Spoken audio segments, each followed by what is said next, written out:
Welcome back to the second segment of this podcast with Korrie Lamar. We're going to be talking about life and him in Seton Hall and how he became Korrie Lamar. So, Korrie, straightforward, what is the meaning of life to you? Honestly, the meaning of life is kind of like the same question of like, what is success? I think the meaning of life is leaving something behind. Honestly, like to me, I think about if something were to happen to me today, right, and I die, let's just say, for example, like what would people say about me? What would be my legacy? What would I leave? So I think about that. I think success is leaving something behind. So what about, would that also mean kids? How important is kids to you? Because that is leaving something behind. Right. I think to me, kids is important because that's something that's your legacy as a man. So you got to leave something for them behind to pick up. Right. So we talk about the meaning of life. Does everyone have a different meaning in life? And does everyone have a different purpose?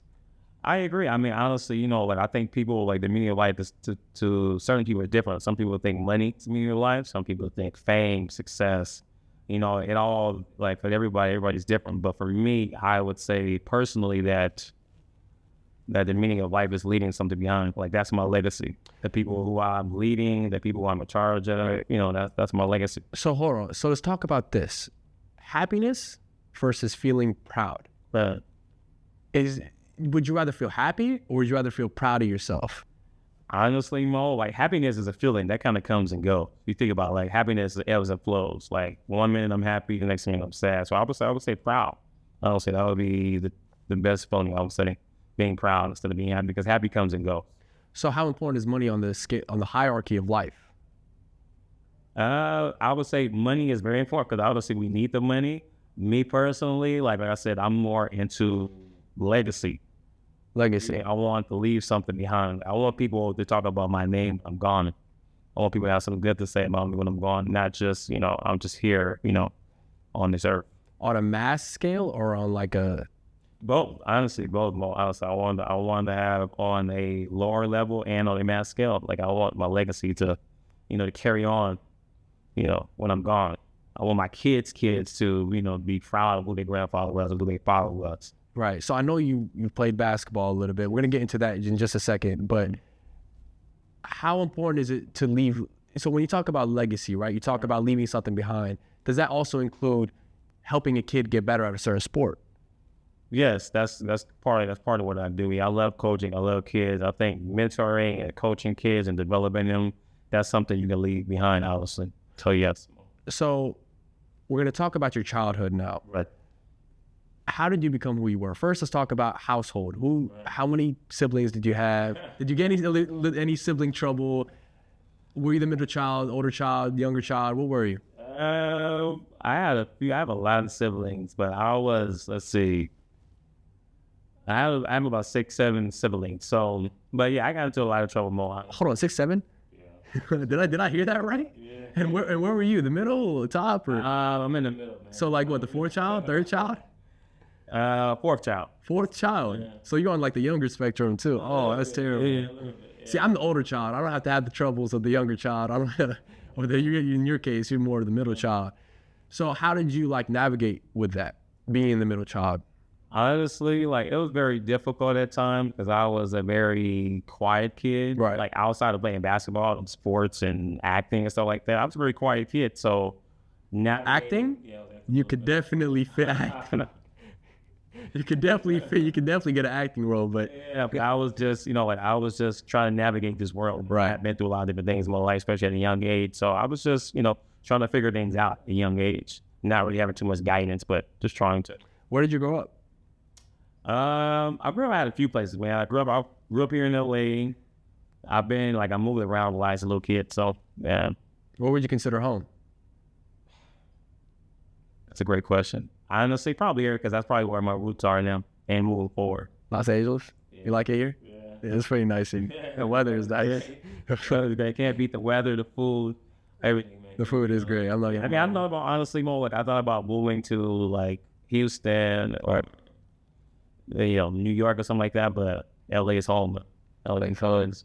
Right. So when you talk about how important is trauma to you in terms of being who you are? Because, you know, everyone goes through trauma. Everyone has trauma. Right.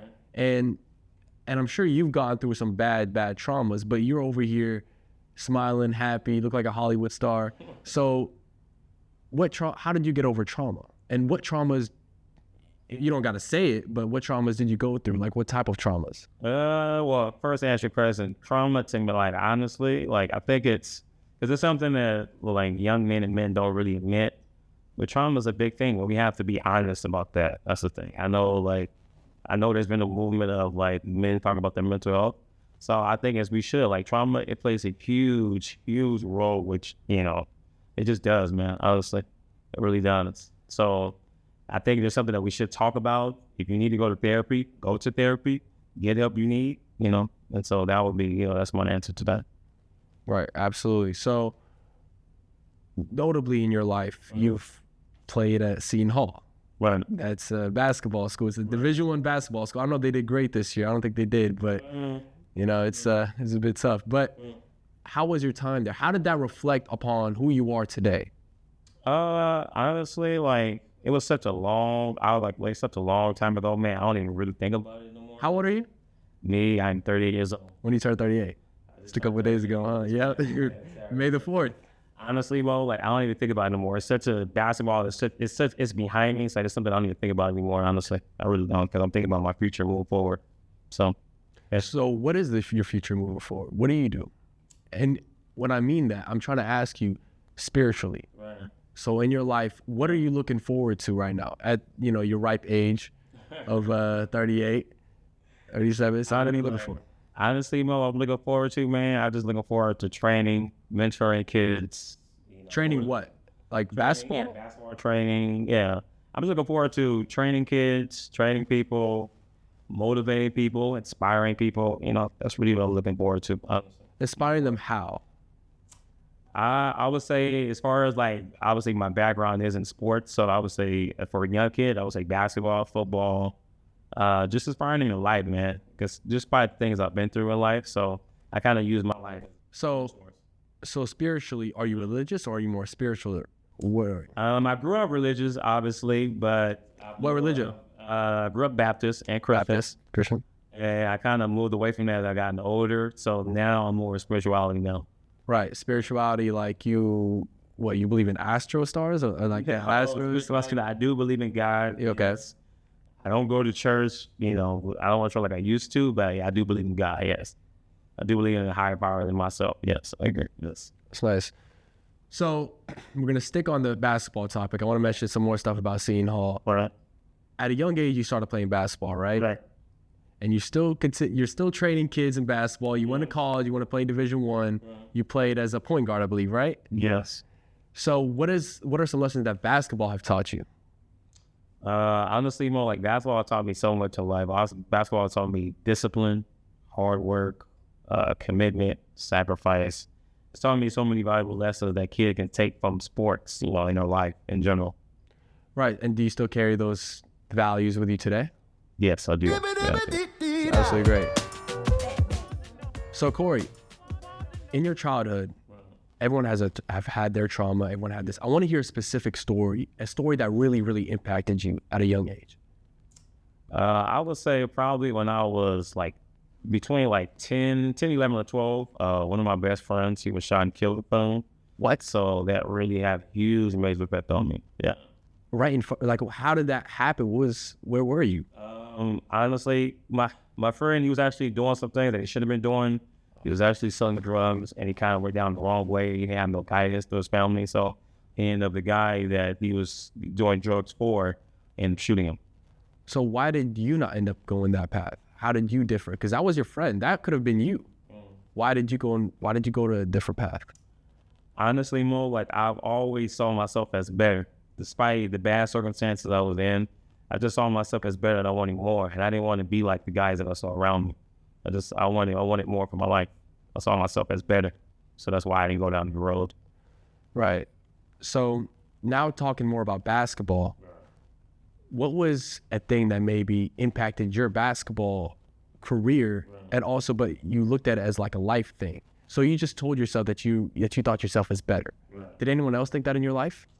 Yeah, it was one coach. His name is Donald, actually. That's a story when I was very young, and he actually saw me when we were playing, and we're in the gym playing around when I was just shooting the ball around. And I remember he coming to me, he's like, you can make a lot of money with the ball.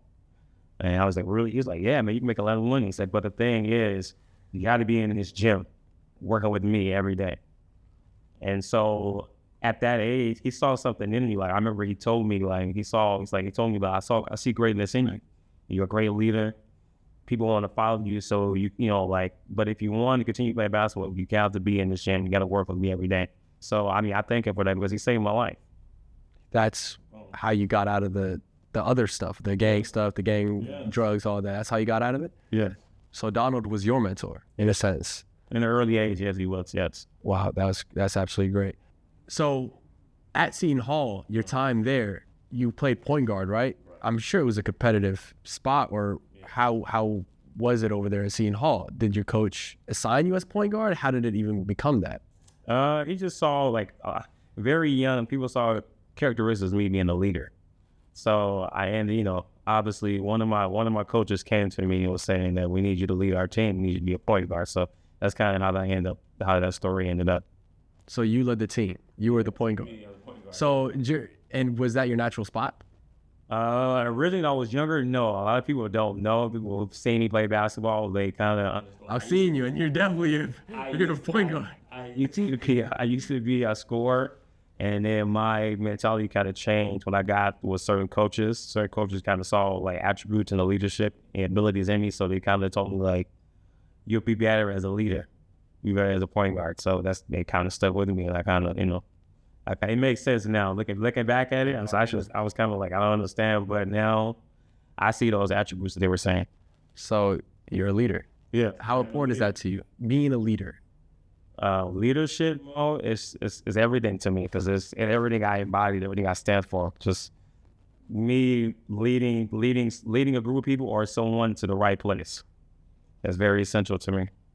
I think leadership is about, obviously sacrifice, commitment, brotherhood. It's about, uplifting your friend or your brother. That's really what leadership is. Wow. Okay. So, Korrie Lamar, what are some of the biggest mistakes that you've done in your life? Some of your biggest regrets? Honestly, Mo, I don't really necessarily have regrets because they really made me the man I am. I have a lot of ups and downs. Yes, like there was one point in time in my life where I was homeless. There's another point in time where I almost died because I had limited food. So I've learned a lot of things in my life as far as the ups and downs. Homeless? How was that like? Homeless. It was such a difficult time. Like I almost died. I ended up going to the hospital. Why'd you almost die? From starvation. Starvation? Yeah. There was no food? Oh my God. Any food, any money. How old were you? This is like a few years ago, man. A few years ago? Like I lost everything and I went into a really, really, really bad place. Honestly, like I was really in a depression. Like I was also like suicidal too. And I wanted to kill myself. But the thing that really kept me alive was really like my faith, honestly, in myself. That's what really kept me alive, honestly. Because I wouldn't be standing if it wasn't for that. No, absolutely. I couldn't even tell you were homeless.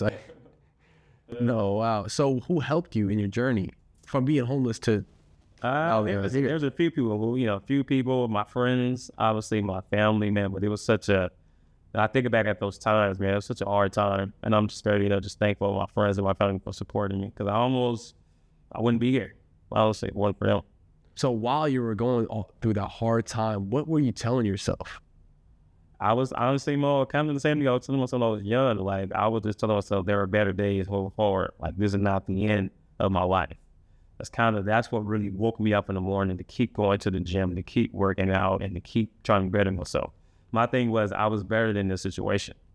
That's the thing that kept me alive, honestly. Because, there were days where I wanted to, like, kill myself, and I didn't have, I had like, depressing moments, yes, but most of the time in my head, I was just thinking to myself, like, you know what, like, things are going to be better, and I'm going to survive this. I'm going to be better. I'm going to get out of this situation. Wow, so,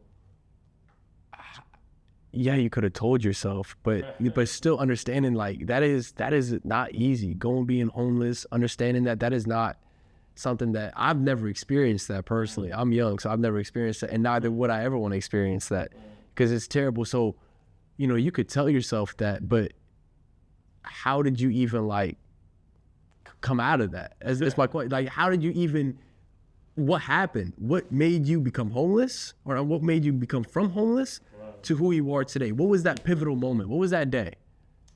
Honestly, well, it wasn't even a specific day. I think like I had lost my job, I lost money, so that's how I became homeless. And then being homeless in that process, it was such a tough time. Well, honestly, it was rough.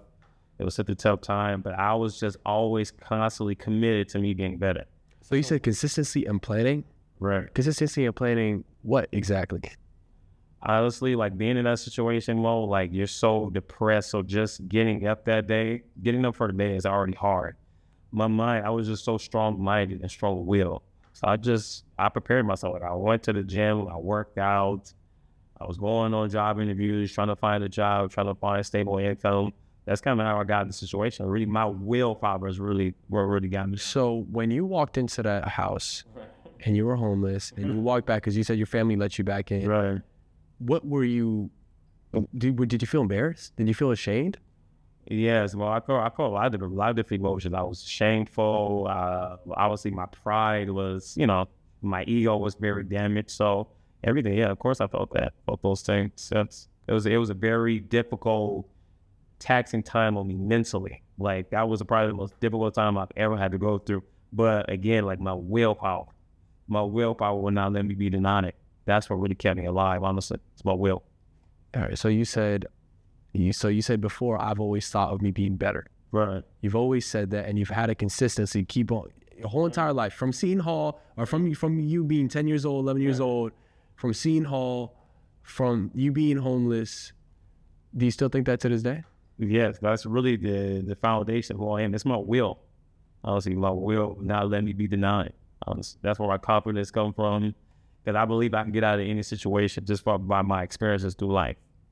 That's how I got out, just my willpower. Korrie Lamar, it's been a pleasure. Thank you, Will.